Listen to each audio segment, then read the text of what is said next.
Welcome top news today. In an excerpt from his forthcoming book published Wednesday in New York Magazine, journalist Michael Wolff describes the 2016 presidential election from the point of view of the Trump campaign, and it doesn't appear to be the kind of story the Trumps want told.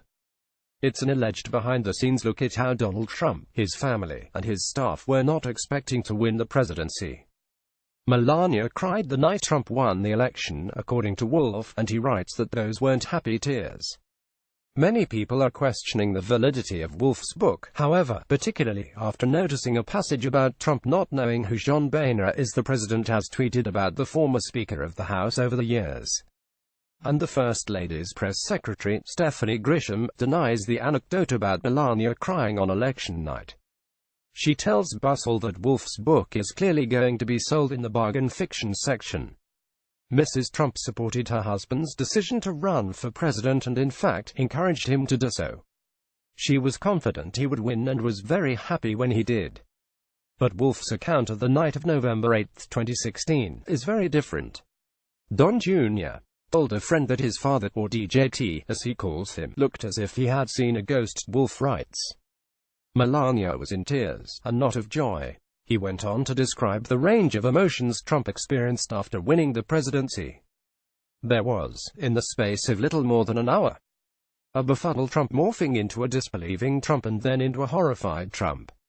This isn't the first report that claims Melania is unhappy as the First Lady. A close friend of the Trumps told Vanity Fair's Sarah Ellison that being in the White House isn't something Melania wanted and it isn't something Donald ever thought he'd win. She went on to stress that Melania didn't want this come hell or high water. I don't think she thought it was going to happen, but the First Lady's spokesperson stresses that Melania encouraged her husband to run. Had talked about running for office for so many years, that after deciding not to run in 2012, Melania told him that 2016 was his last chance. She was very clearly the one who said, either run or don't run, a former Trump advisor Roger Stone told Vanity Fair. She knew it was in his blood.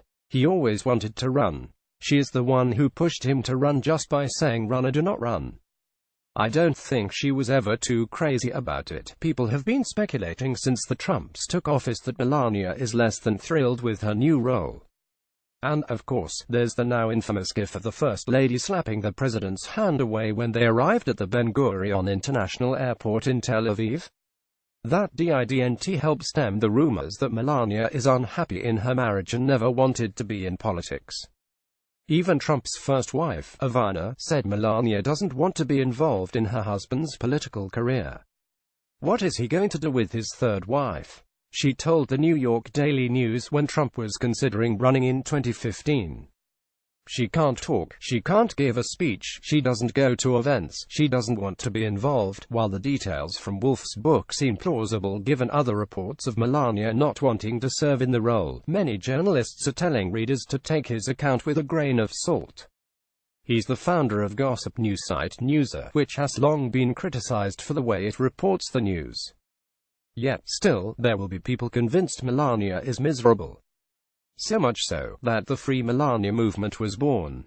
However, it's important to remember that she is an independent, grown woman who is choosing her life and seems to be very happy with it. Melania can free herself at any time if she wants to.